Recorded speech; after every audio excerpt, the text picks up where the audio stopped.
Assalamualaikum warahmatullahi wabarakatuh.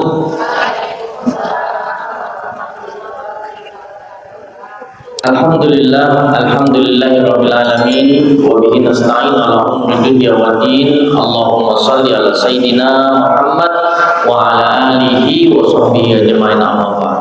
Qala Allah ta'ala fil Qur'anil Karim, a'udzu billahi as-sami'il 'alim minasyaitonir rajim. Bismillahirrahmanirrahim. Ya ayyuhallazina amanu taqullaha haqqa tuqatih wa la tamutunna illa wa antum muslimun. Wa qala Rasulullah sallallahu alaihi wasallam, la yu'minu ahadukum hatta yuhibba li akhihi ma yuhibbu li nafsihi. Alhamdulillah, Bunda semua, apa kabar sore hari ini? Alhamdulillah, luar biasa. Masya Allah, tetap semangat ya. Puasa Bunda? Alhamdulillah, Masya Allah. Mudah-mudahan Allah Subhanahu wa Ta'ala terima puasa kita, dan Allah Subhanahu wa Ta'ala ampuni dosa-dosa kita yang dahulu, sehingga nanti apa? Kita semua kalau ada tawaran-tawaran seperti ini dari Allah Subhanahu wa Ta'ala, ini adalah bentuk kasih sayang Allah. Karena Allah tahu bahwa kita ini setiap hari, setiap menit punya potensi untuk melakukan kesalahan-kesalahan dan perbuatan dosa. Maka Allah hadirkan ya amalan-amalan, Allah perintahkan kita semua untuk beribadah hanya karena Allah, agar Allah bisa ampuni ya dosa kita. Mudah-mudahan ya kita diampuni oleh Allah Subhanahu wa Ta'ala. Karena 10 Muharram untuk saat ini sangat spesial di hari Jumat. Ya, 10 Muharramnya itu pun Ustaz-ustaz banyak menjelaskan betapa dahsyatnya di 10 Muharram. Karena banyak pertolongan Allah ya yang terjadi pada zaman-zaman dahulu oleh para nabi itu di 10 Muharram. Pertama, kalau tidak salah ada 10, bahkan ada yang mengatakan 7 peristiwa ya. Pertama, Allah terima taubat Nabi Adam ketika Nabi Adam diturunkan, hanya satu saja kesalahan Nabi Adam ya. Kemudian Nabi Adam diturunkan ke bumi dengan selalu berzikir dan bertaubat kepada Allah Subhanahu wa Ta'ala dengan taubat nasuha, Rabbana zalamna anfusana wa illam taghfir lana wa tarhamna lanakunanna minal khasirin. Dan Allah terima taubatnya, dan Allah pertemukan dia dengan istrinya ya di 10 Muharram. Itu yang pertama. Yang kedua apa? Yang kedua yang paling terkenal, yang sahih, tidak ada perdebatan di antara ulama, Allah selamatkan Nabi Musa dari kejaran Fir'aun. Sehingga inilah yang menyebabkan orang Yahudi pun ya, mereka berpuasa untuk merayakan keselamatan Nabi Musa dari kejaran Fir'aun. Maka kata Nabi apa? Kita umat Islam lebih berhak untuk merayakan kemenangan dan pertolongan Allah terhadap Nabi Musa dengan berpuasa. Puasa ini 10 Muharram kedudukannya sama seperti sholat tahajud. Sebelum disyariatkan sholat 5 waktu, tahajud itu adalah sholat yang diwajibkan oleh Rasulullah kepada para sahabatnya. Dan puasa 10 Muharram ini, sebelum ada syariat puasa di bulan Ramadan, maka puasa ini diwajibkan oleh Rasul terhadap sahabat-sahabatnya. Ketika puasa Ramadan diwajibkan, maka disunnahkan kembali sunnah. Kenapa diwajibkan? Karena ini memang puasa 10 Muharram ini kedudukannya sangat dahsyat. Bahkan kata Allah apa? Bulan Muharram adalah bulanku, kata Allah. Nasrullah, bulannya Allah. Allah banggakan. Allah tak pernah bilang bulan-bulan lain bulan Allah, tapi karena dahsyatnya bulan ini Allah membanggakannya, dan Allah mengatakan bahwa ini adalah bulannya Allah.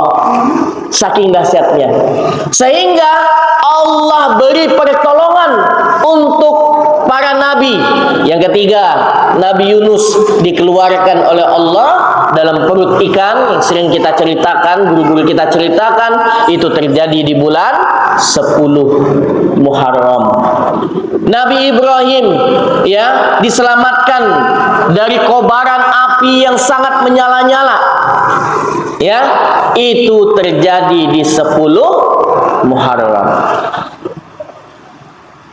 Nabi Musa ketika dia ditelusuri, daya taruh di sungai, itu pun terjadi di 10 Muharram. Banyak lagi kisah-kisah yang lain yang terjadi. Para ulama menjelaskan bahwa para nabi itu diselamatkan oleh Allah Subhanahu wa taala di 10 Muharram, termasuk Nabi Ayub alaihissalam.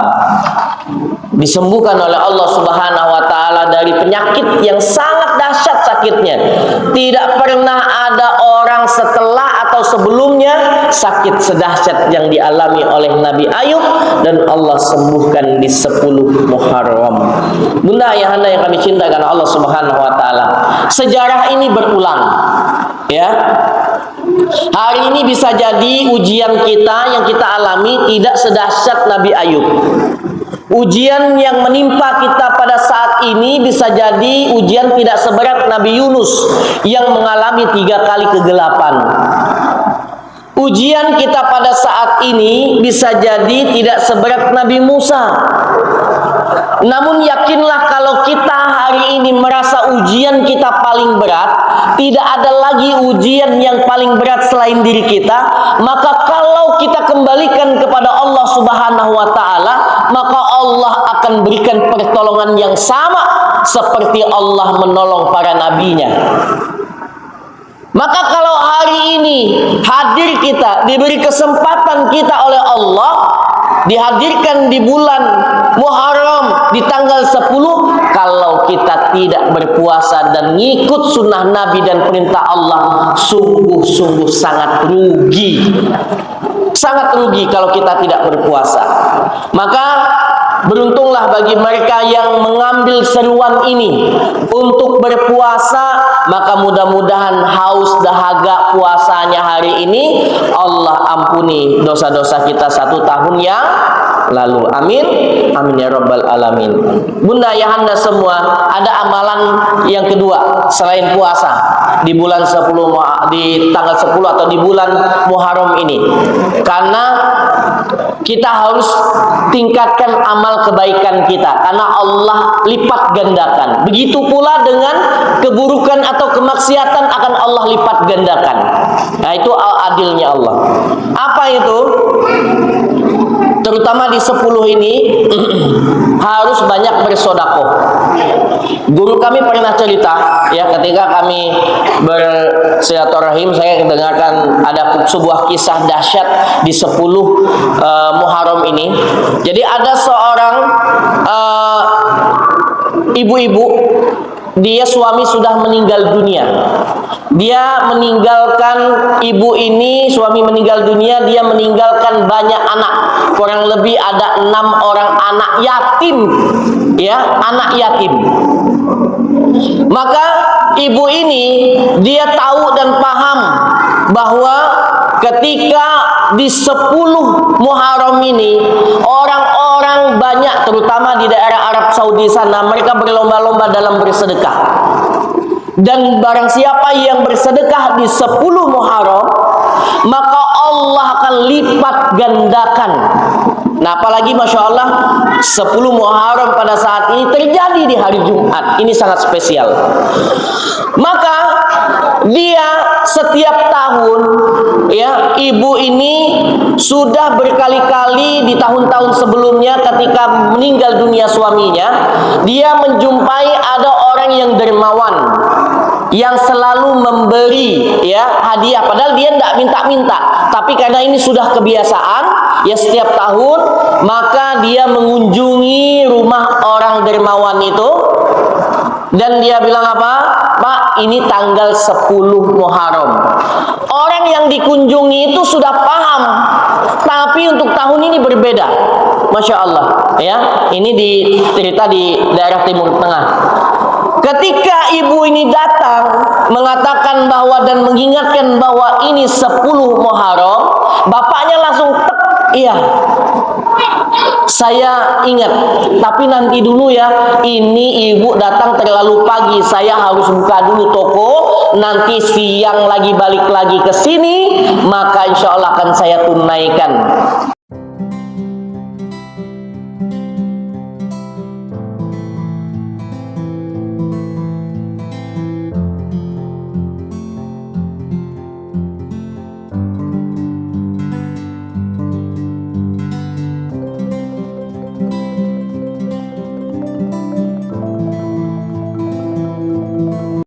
Pulanglah ini ibu dalam kondisi yang susah ya. Ini anaknya berharap, nama seorang anak, dan setiap tahun itu selalu ditunaikan oleh bapak ini. Ada muncul harapan. Maka kata Imam Ali apa? Jangan pernah berharap kepada manusia. Maka kalau manusia itu tidak bisa memenuhi, yang terjadi apa? Kecewa. Maka dengan harapan, ketika siang ibu ini balik lagi, ya, datang ke toko dan menemui bapak yang dermawan itu, rupanya bapak dermawan itu sudah buru-buru pengen pergi ke masjid. Ya, pas datang karena perjalanan lumayan jauh, kata bapaknya, nanti ya saya mau sholat dulu, ibu boleh pulang dulu, nanti sore saya akan tunaikan. Maka pulanglah ya, bapak ini sholat. Ternyata karena perjalanan jauh, ibu itu pergi lagi untuk ketiga kalinya. Maka ternyata ketiga kalinya bapak ini ya pengen pergi, sudah menunaikan semua gaji-gaji karyawan, sehingga dia tidak memegang uang sepersen pun. Dan ketika ketemu dengan ibunya, dan dia tidak bisa menunaikannya. Akhirnya dia bilang, Bu, mohon maaf sekali lagi, ini mungkin ibunya bisa besok ya datang lagi ke sini. Besok. Akhirnya sudah 3 kali sebagai seorang manusia ya kecewa. Akhirnya dia bawa anak-anaknya, dia duduk di pinggir jalan, bukan niat untuk meminta-minta, hanya sekedar untuk menselonjorkan kaki karena sudah bolak-balik. Ketika dia duduk bersama anak-anaknya, ada dermawan ya yang pakai kuda. Ya, kalau zaman sekarang orang pakai kuda pasti orang kaya. Karena kalau punya mobil lah biasa. Ya, sore hari dia berkuda latihan, kemudian berhenti pas di depan ibu dan anak-anak itu. Kemudian ibu itu teringat dan mengatakan, "Pak, ini 10 Muharram." Walau orang yang berhenti pakai kuda itu baru dijumpai baru pertama kali. Ternyata apa? Orang itu teringat, dan orang itu bukan orang Islam. Dia adalah orang Yahudi. Dan dia teringat, oh ya ini 10 Muharram. Karena orang Yahudi pun paham. Ya, bahkan mereka berpuasa. Maka Nabi Muhammad SAW untuk membedakan kita puasa orang Islam dengan puasa orang Yahudi, maka kita diperintahkan untuk puasa 9 atau puasa 11 untuk membedakannya. Atau untuk kita puasa 10, tidak apa-apa, hanya kita harus bersahur untuk membedakannya. Karena orang Yahudi mereka ngapain? Aman tak? Untuk membedakannya apa? Harus bersahur. Yaitu bedanya kita. Maka boleh datang puasanya hanya tanggal 10, boleh. Boleh enggak puasanya 9 dan 10? Itu sangat boleh, karena Nabi bercita-cita di tahun depan Nabi akan puasa di tanggal 9-nya, namun qadarullah Nabi sudah meninggal dunia. Ya, maka Masya Allah kami pun mulai puasa untuk mengurus pesantren di tanggal 9 dan tanggal 10 ini ya. Nah, lanjut cerita tadi. Ini orang Yahudi, bukan orang Islam. Tapi dia langsung bawa, ayo Bu, ayo bawa anak-anaknya ke rumah saya saja, dan dia tidak naik ke atas kuda untuk menghormati. Di ten-tennya kuda itu bawa ke rumah, ternyata dia adalah orang yang sangat kaya.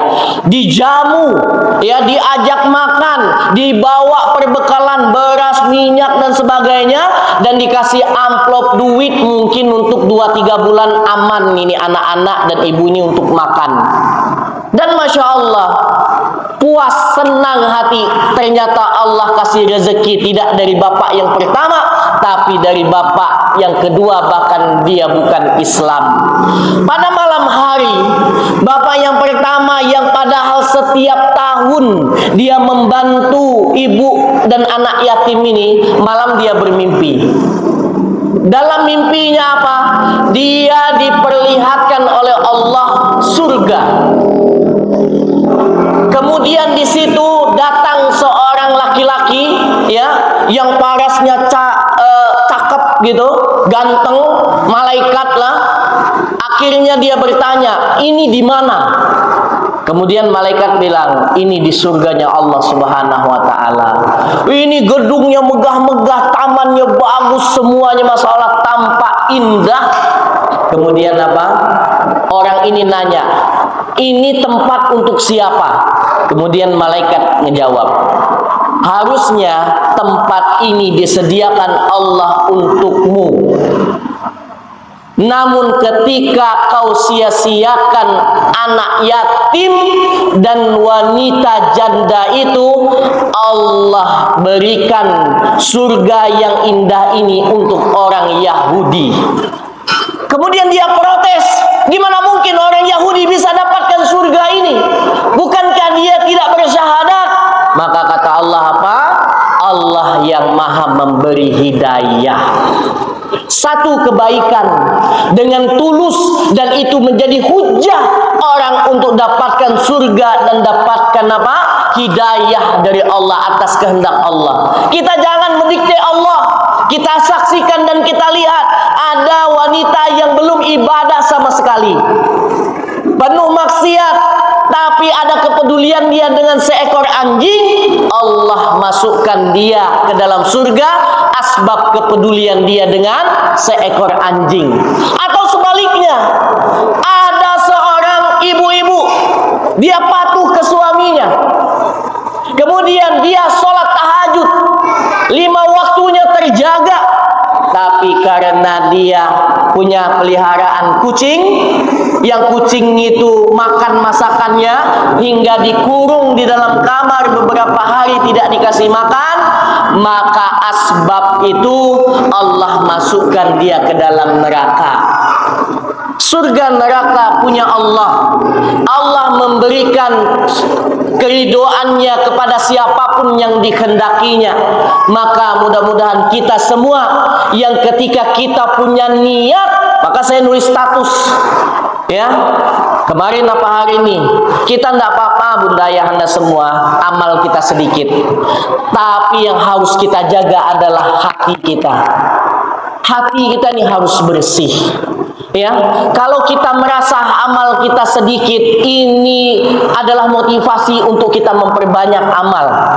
Tapi kalau hati kita kotor, sebanyak apapun amal yang kita buat, maka itu tidak akan bernilai apapun dalam pandangan Allah Subhanahu wa taala.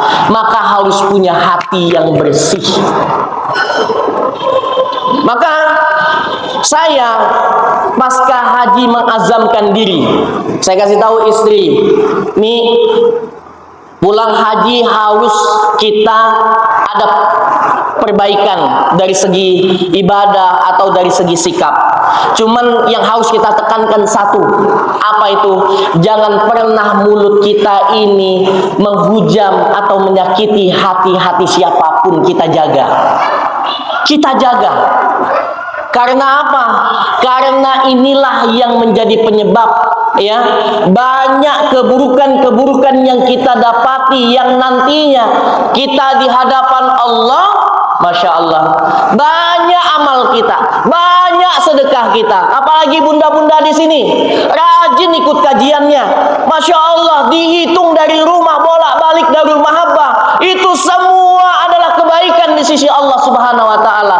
Nanti akan menggunung amal-amalnya, namun sayang nanti ternyata bolak-balik ke Darul Mahabbah ikut kajian, namun ternyata banyak hati-hati tersakiti karena mulut kita.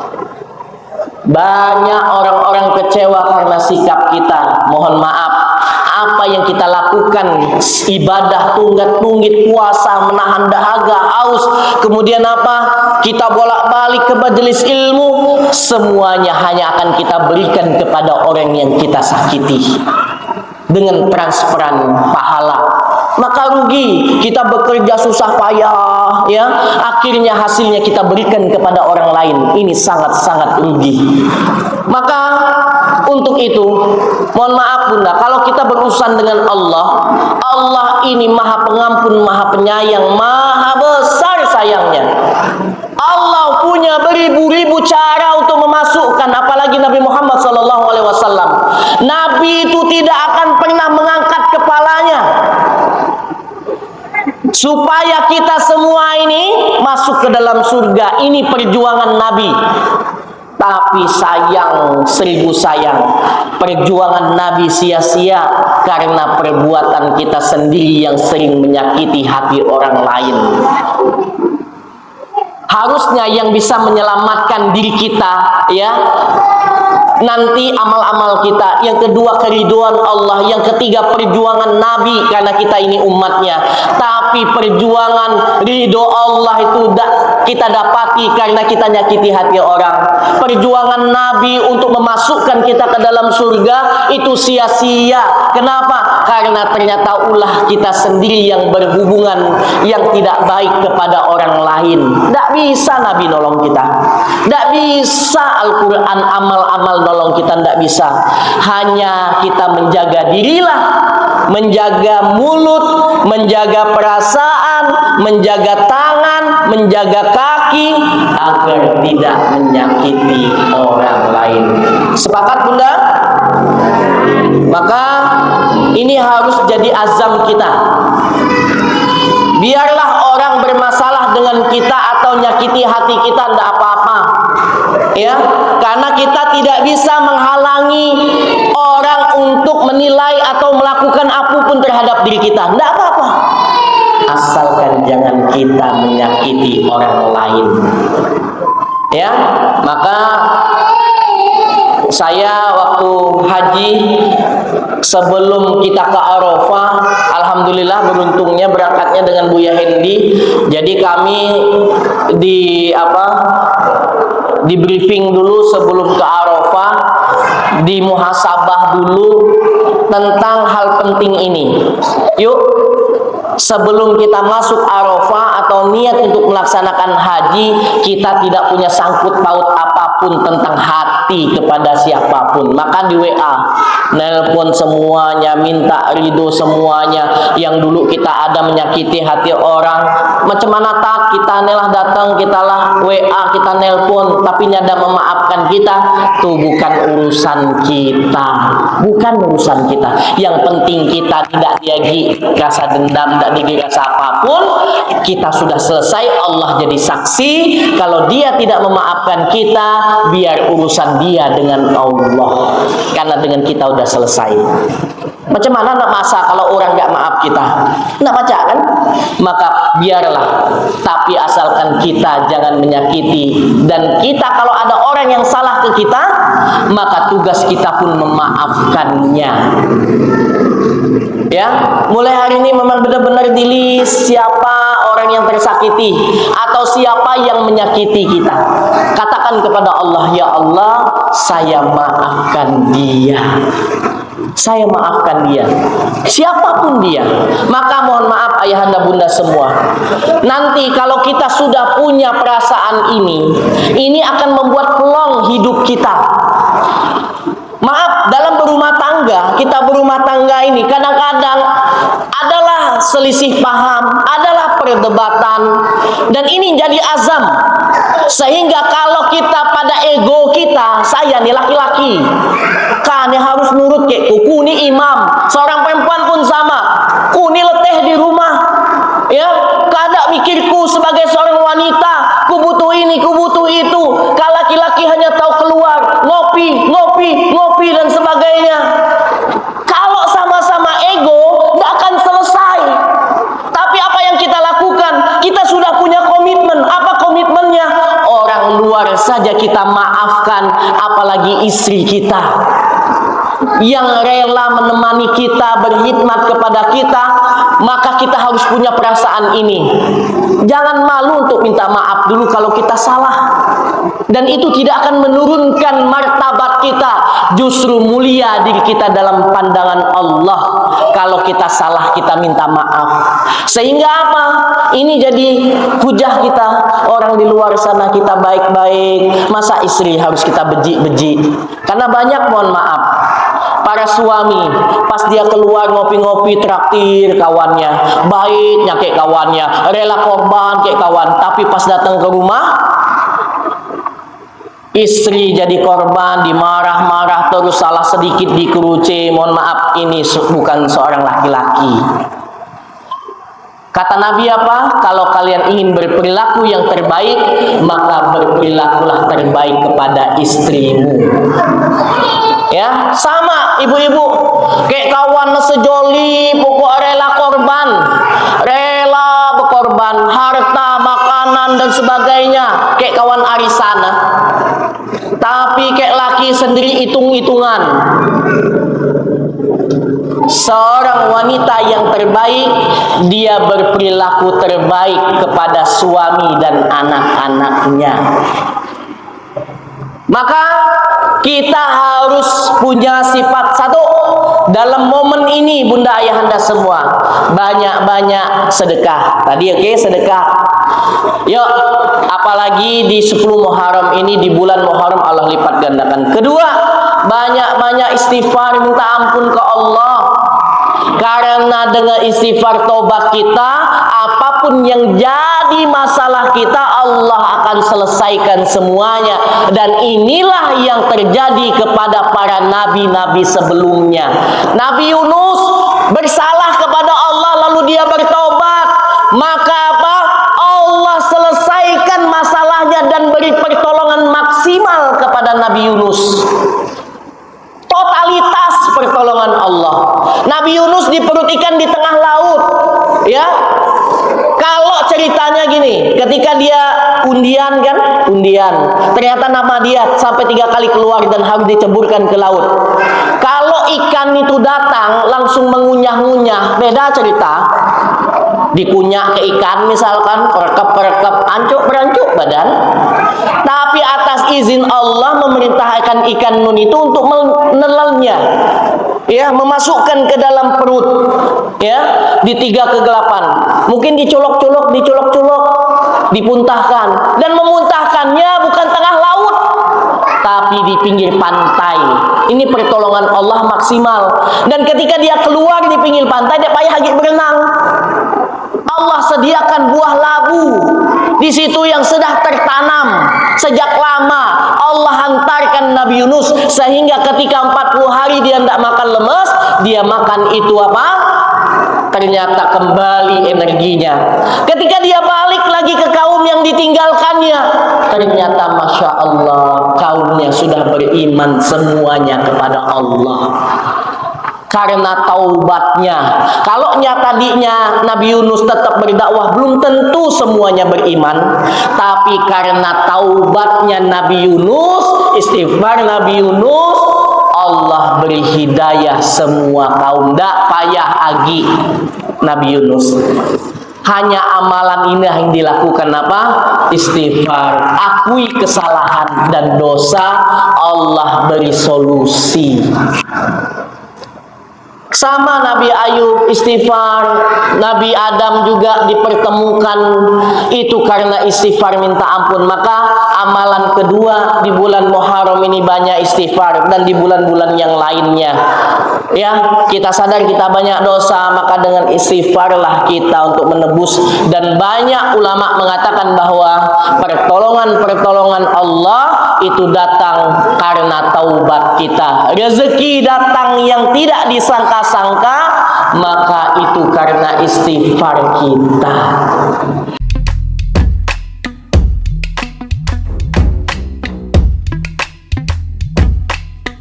Maka bulan Muharram pun terkenal dengan bulan hijrah, bulan pertaubatan, ya, yang darinya kita tadi males, sholat hanya 5 waktu misalnya, sekarang tambah dengan sholat sunnah. Yang tadinya puasa di bulan Ramadan saja, kita tambah dengan puasa-puasa sunnah. Maka ini adalah perubahan yang harus kita lakukan, terjadinya peningkatan dalam amal-amal kebaikan kita. Setuju Bunda? Yang ketiga harus banyak sabar. Harus banyak sabar. Kalau dunia ini, ya, kita nih Bunda, kalau lagi tinggal di dunia nih, jangan banyak kena. Inilah pesan dan kami pelajari. Karena mohon maaf, hakikat hidup di dunia ini, apa yang kita cari? Aku nak nanya Bunda Made, kita tinggal di dunia ini, apa yang kita cari? Kebahagiaan. Nih karena Bunda Made ini lah ngaji, jadinya lah tahu jawaban. Yang kita cari di dunia ini ketika kita hidup, yang kita cari adalah kebahagiaan. Dan mohon maaf, ukuran kebahagiaan di antara kita ini beda-beda. Saya ngisi malam tadi di Masjid Parit Lalang.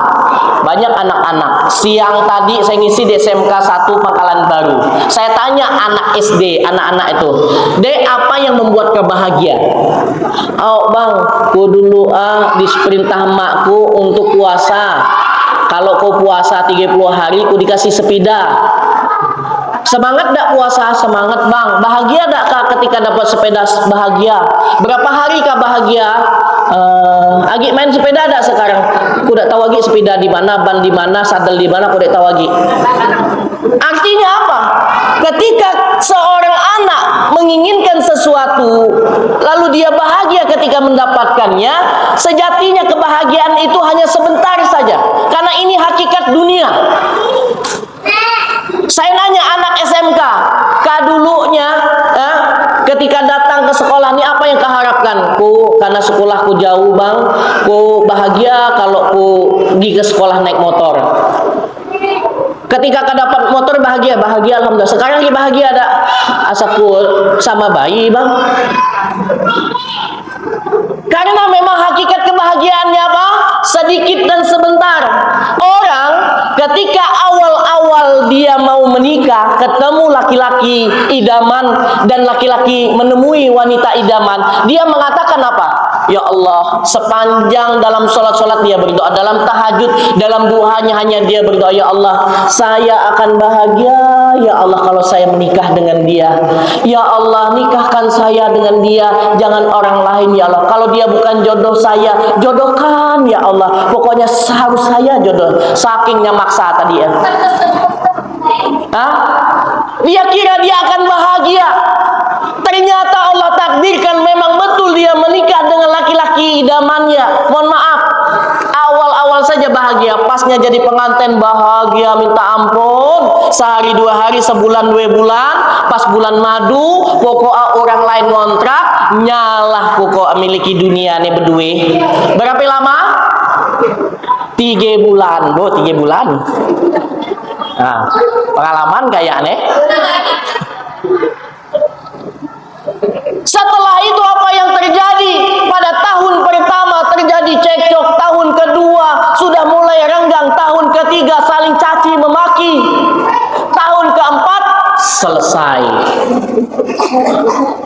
Karena memang ketika kita masih di dunia ini pengen mengharapkan kebahagiaan, maka itu mustahil. Dia usah jauh-jauh, orang awal nikah, rumah lagi ngontrak, nyaman deh kayak laki ya, Bang, ya Allah Bang, kurniakan bahagia Bang. Kalau kita punya rumah, walaupun hanya ruang tamu, dia usah ruang tamu, kamar baik Bang, kok kamar baik Bang. Kita pacak rumah sendiri, duit kita tabung dek payah lagi bulan-bulan kita nih bayar kontrakan. Ternyata Allah takdirkan dia punya rumah dan ada ruang tamu walau belum diplaster. Bahagia dia, bahagia. Berapa lama? Ya Allah Bang, tetangga kita lah mau dapu mengkilat rumah Bang. Ini sifat manusia. Sifat manusia memang seperti ini. lah punya mobil, awal mobilnya pintunya dua, mobil pickup. Bahagialah dek kerujan lagi, alhamdulillah bang kita dek kerujan lagi. Nengok tetangga kita naik motor, asa hujannya kerujan, kesian bang. Nyaningok ada tetangga sebelah lagi punya mobil, ya, mobil agak bagus mengkilat dikit, barunya mulai mikir bang, masya Allah bang, kalau pintunya di 4 nyaman kita bang, anak kita lah 4 nih bang, dek cukup lagi kalau naik pickup. Ini manusia.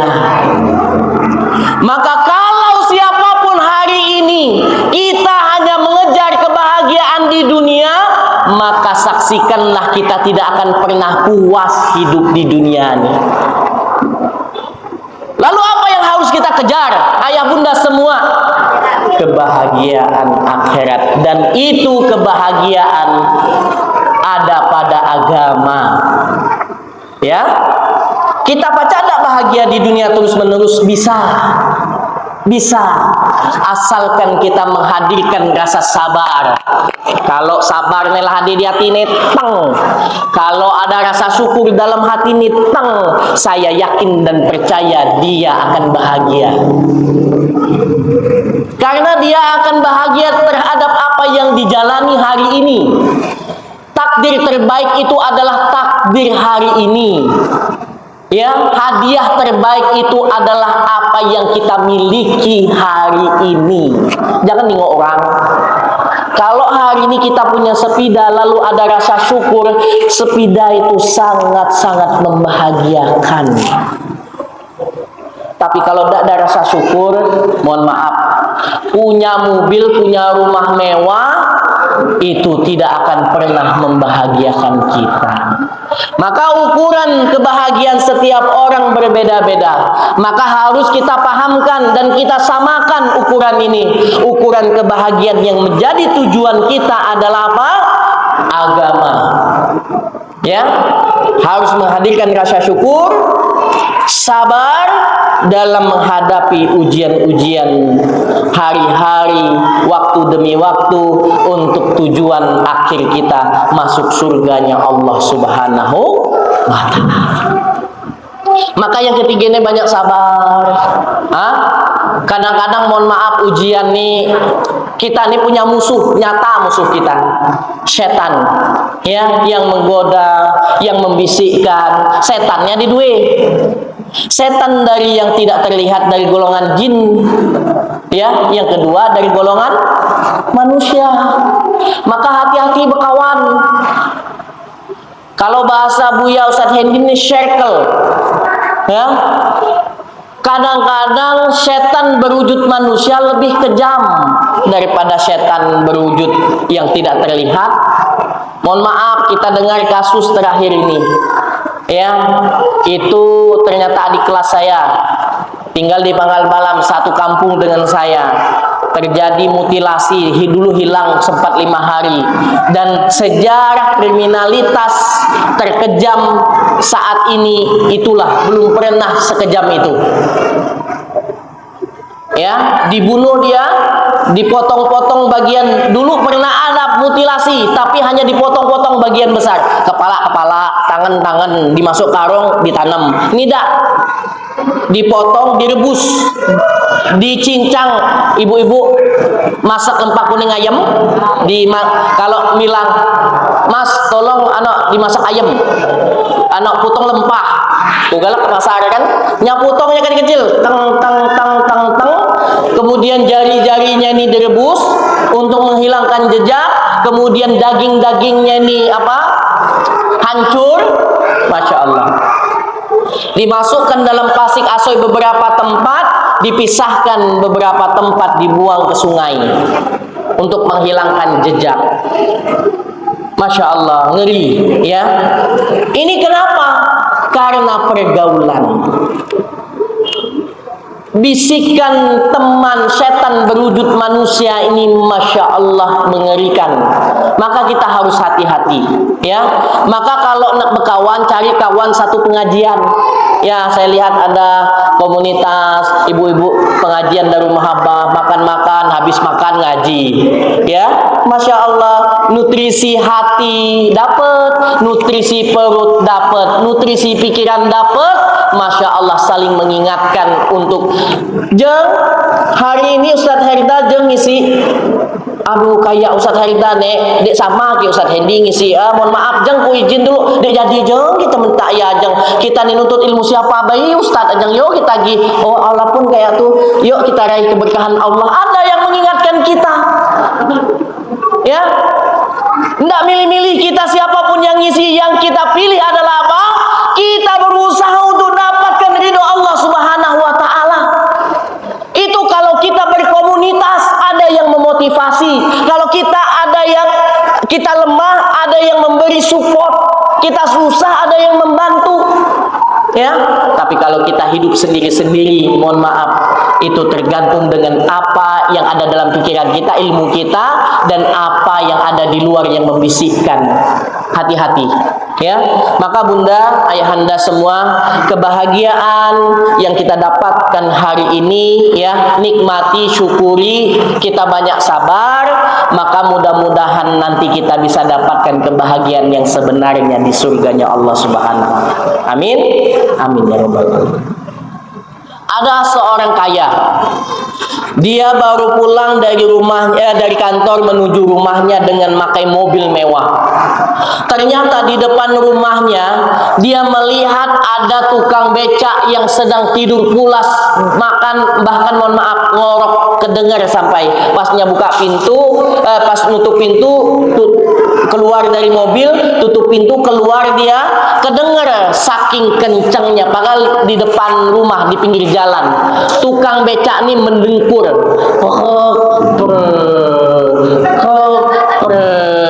Heranlah bapak ini, lihat siapa yang mendengkurnya. Ditengoknya bapak-bapak melipatkan kakinya, ditaruh sebisanya, dia tidur senyenyak-nyenyaknya.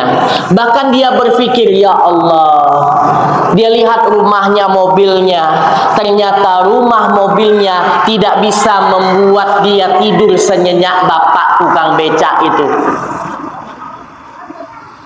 Tukang becak itu ketika dia lewat setiap hari di rumah bapak itu, lalu langsung lihat, ya Allah, lelah jadi tukang becak nih, lelah letih. Coba kalau kau punya rumah sebesar nih, mobil sebagus ya, asaku bahagia hidupku, dek payah lagi kau ngincang sepidang.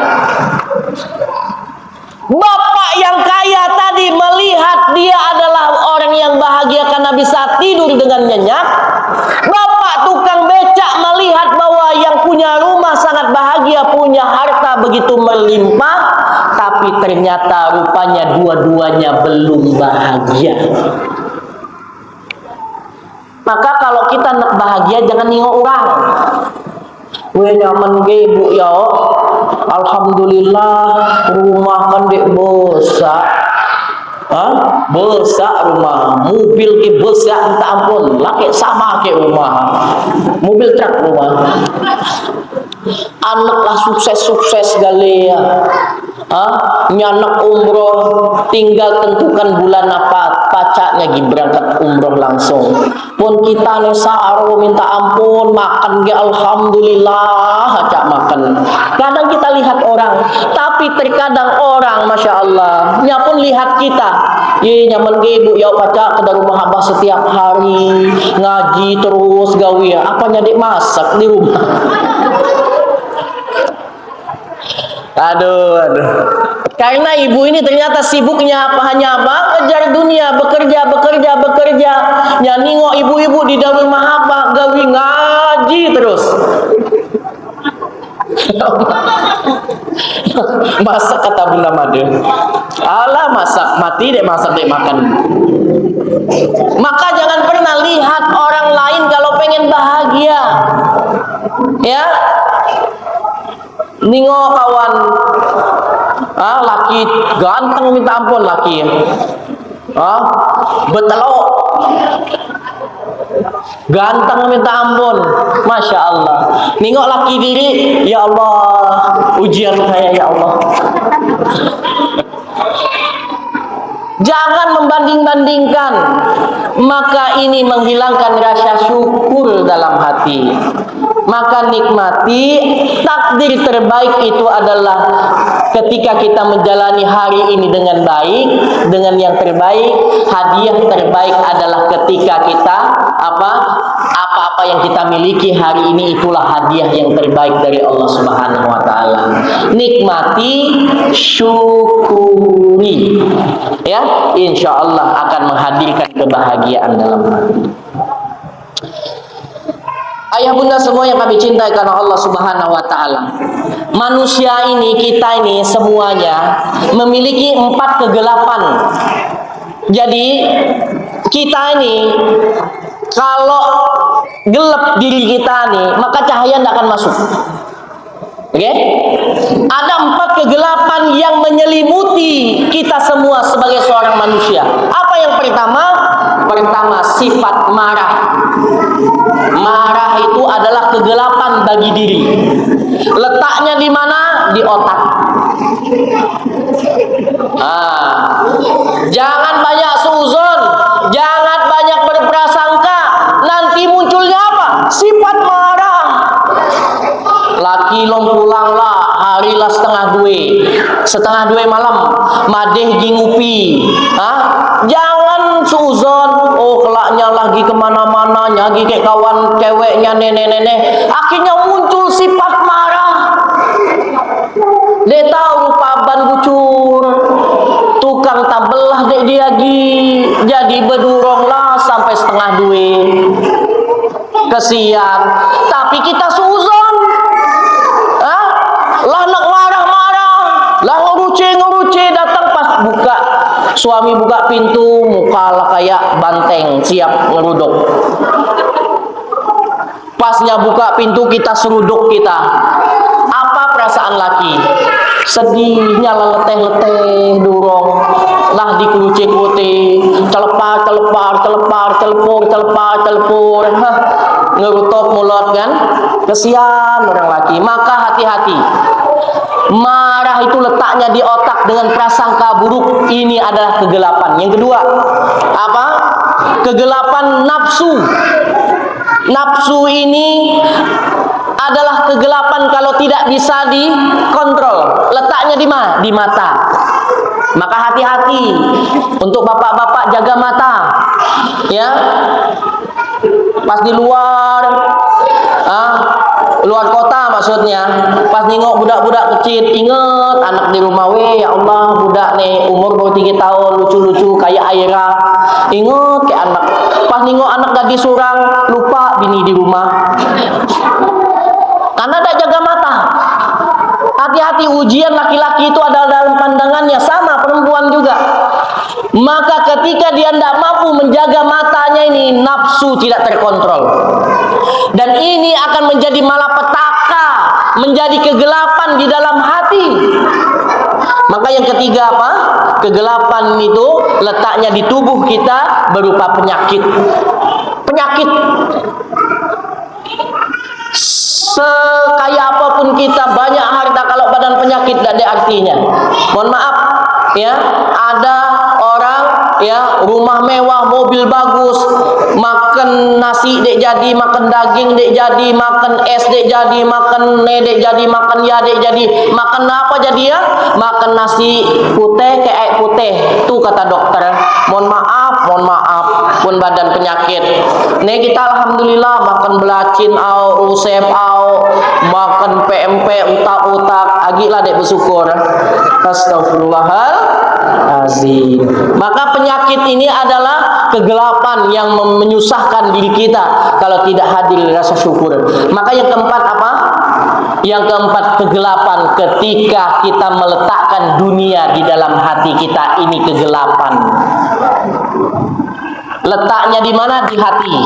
Kalau hati kita hanya penuh dengan dunia, laki kita isi anak kita, mobil kita, rumah kita, perhiasan kita, kebun kita, kecantikan kita, maka gelap dunia nih, karena semua tidak bisa memberikan kebahagiaan.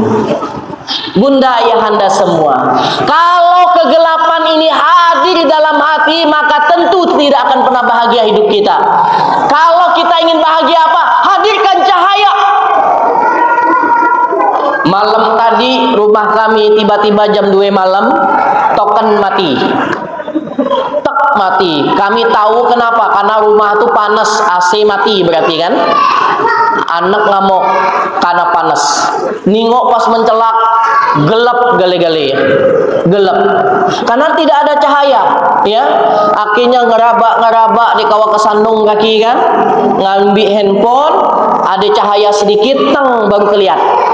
Habis itu buka ini, beli token sendiri di handphone, teng pencet, nyali lagi. Maka ketika kita menghadirkan cahaya, gelap gulita yang kita lihat hilang seketika. Oke, ada 4 hal juga yang menghadirkan cahaya dalam hati, yang menghilangkan kegelapan, kesusahan dalam hidup. Apa yang pertama? Akal. Tadi letaknya sama di otak. Oke? Kalau ini marah dan akal ini tidak bisa dua-duanya masuk dalam otak, tidak bisa. Seperti cahaya, ketika gelap datang maka cahaya hilang. Ketika cahaya hilang berarti gelap yang datang. Maka di dua-dua ini tidak bisa dalam satu tempat. Kalau kita ingin menghilangkan rasa marah dalam otak ini, harus punya akal. Kita banyak mikir yang baik-baik, ya.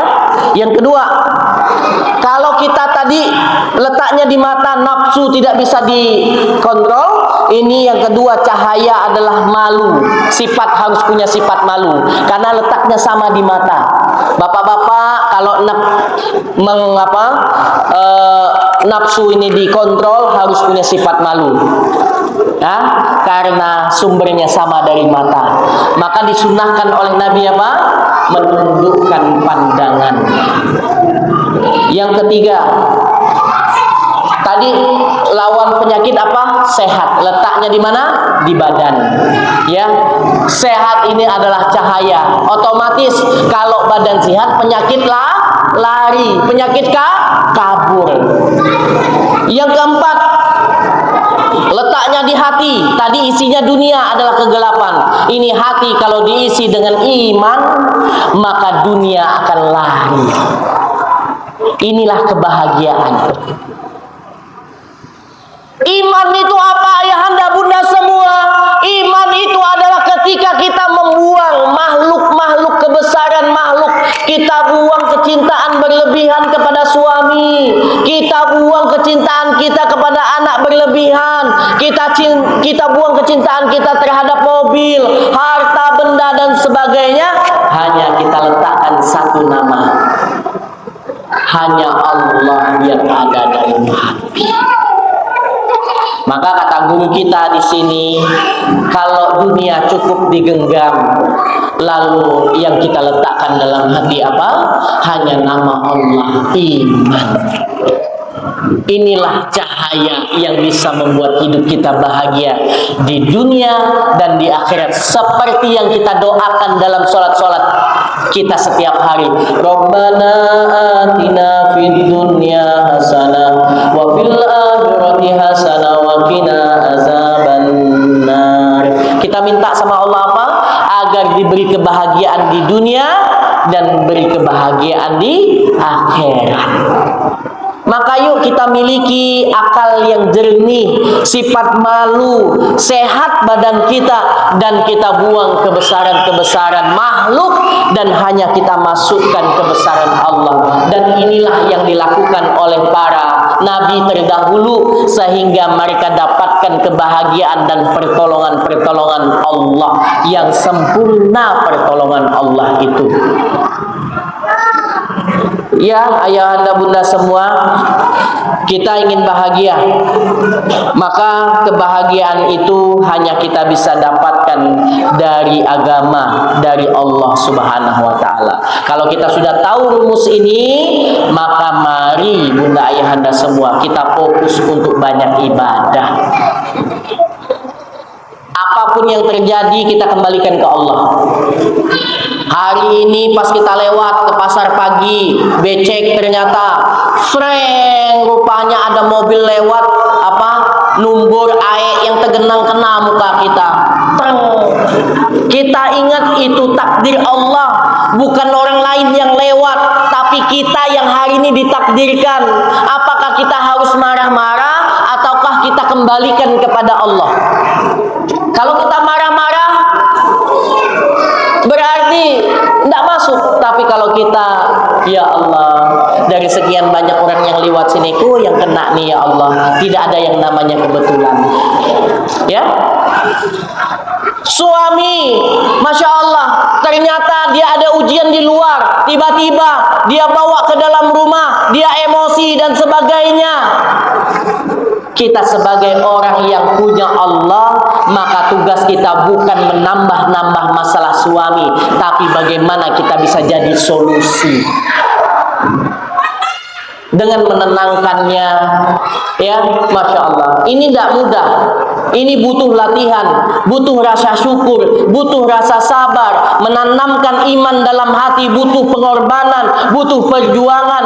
Tapi kami yakin dan percaya, insya Allah kita bisa untuk dapatkan kebahagiaan itu. Setuju Bunda? Setuju. Maka mudah-mudahan dengan 4 hal ini, dengan kebahagiaan ini di bulan Muharram, di hari Jumat ini, sebentar lagi berlalu hari Jumat. Mari kita banyak doa juga untuk terakhir. Kita banyak doa, ya, karena doa adalah senjata kita. Apalagi mohon maaf, kita ini manusia lemah.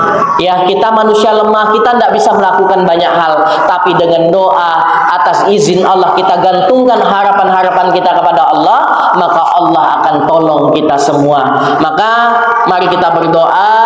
Kita punya hajat, kita punya keinginan, mudah-mudahan di Jumat di 10 Muharram ini Allah ijabah doa-doa kita. Amin. Amin ya rabbal alamin. Bunda, ayahanda semua, mari kita sadari kita ini banyak dosa, kita banyak salah. Mudah-mudahan dengan kita berpuasa, dengan kita berdoa di 10 Muharram di Jumat ini, kita sungguh-sungguh hadirkan hati kita. Mudah-mudahan Allah ampuni. Amin. Amin ya rabbal alamin. Al-Fatihah.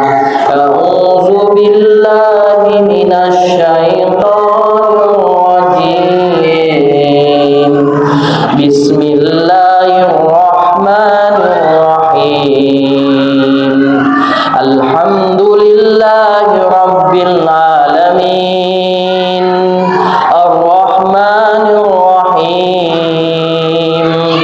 Maliki yaumiddin.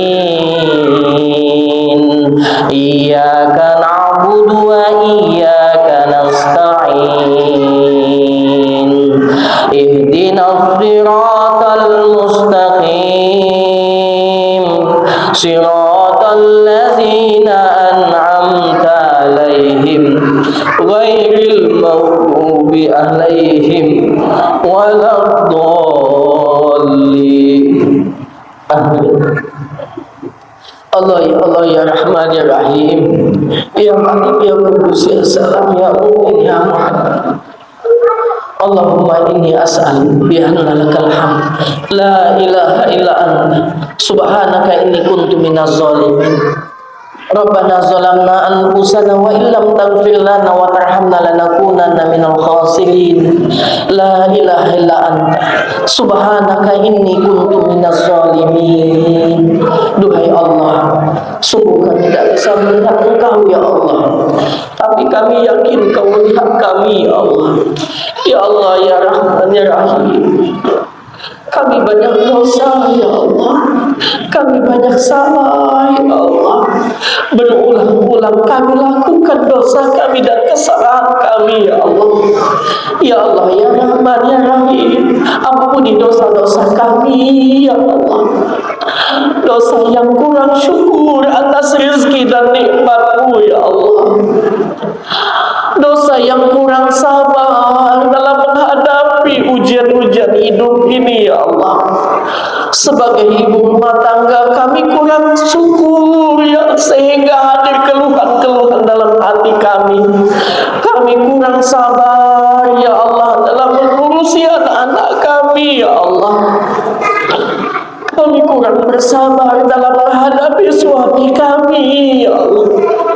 Ya Allah ya Rahman ya Rahim, tanamkan rasa syukur ya Allah dalam hati ini ya Allah. Tanamkan rasa sabar ya Allah. Ketika ujian-ujian datang ya Allah dalam hidup kami, kami bisa hadapi dengan kesabaran kami ya Allah, dengan hidayah-Mu ya Allah. Ya Allah ya Rahman ya Rahim, ampuni ya Allah.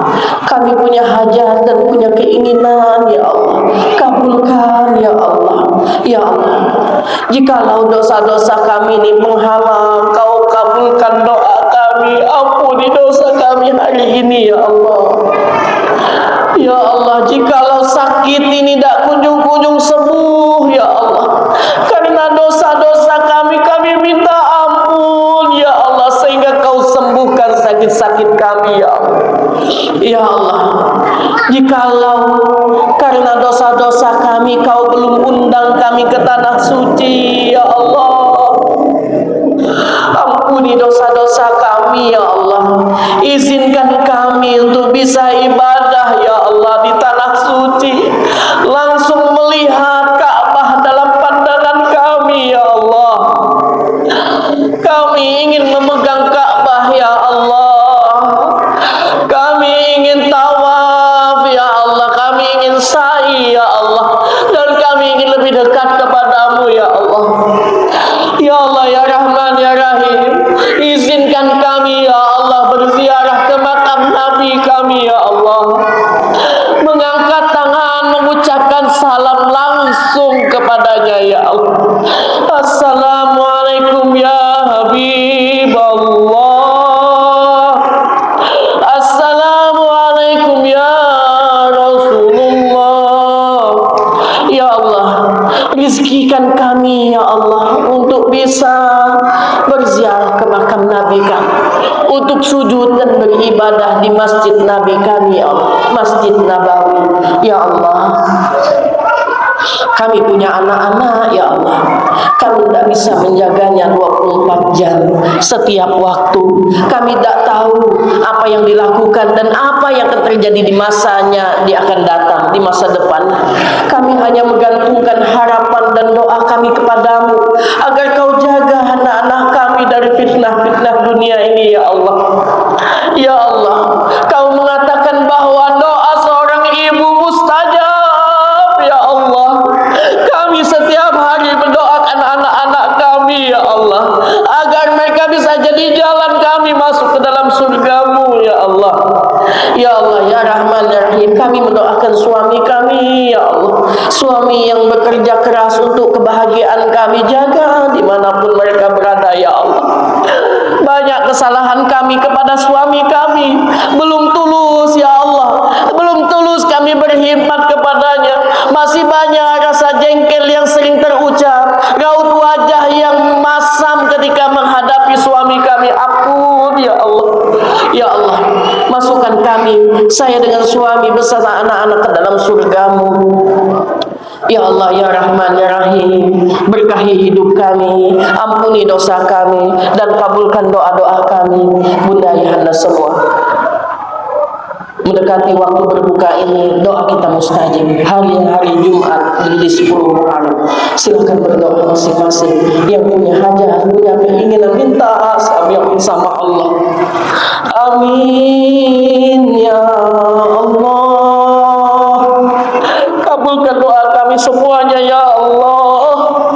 Kami lemah ya Allah, kami tiada daya dan upaya selain Engkau yang maha besar, yang maha kuasa ya Allah. Kabulkan doa bunda-bunda kami ya Allah, kabulkan doa ayahanda-ayahanda kami ya Allah. Rabbi firli wali walidayya warhamhuma kama rabbayani shaghira. Doakan orang tua kita, bisa jadi anak-anak kita durhaka pada saat ini karena kita. Untuk orang tua yang masih hidup terus didoakan, ditanya kabar-kabarnya. Demi Allah, mereka hanya ingin dengar kabar kita. Doakan dan terus sapa mereka setiap saat, karena kebahagiaan ada pada diri kita, anak-anaknya. Ayah bunda semua terus doa. Yang ingin doakan suaminya sebut dan hadir ke wajah suami, dan yang ingin doakan anak-anaknya, doakan satu persatu. Demi Allah, jangan pernah membeda-bedakan anak-anak. Anak yang satu yang ini semuanya sama anak yang kita lahirkan. Kita tidak tahu dari anak mana yang nanti akan membuat kita bahagia, dan anak yang mana memasukkan kita ke dalam surga. Semuanya harus dilayani, didoakan sepenuh hati tanpa membeda-bedakan.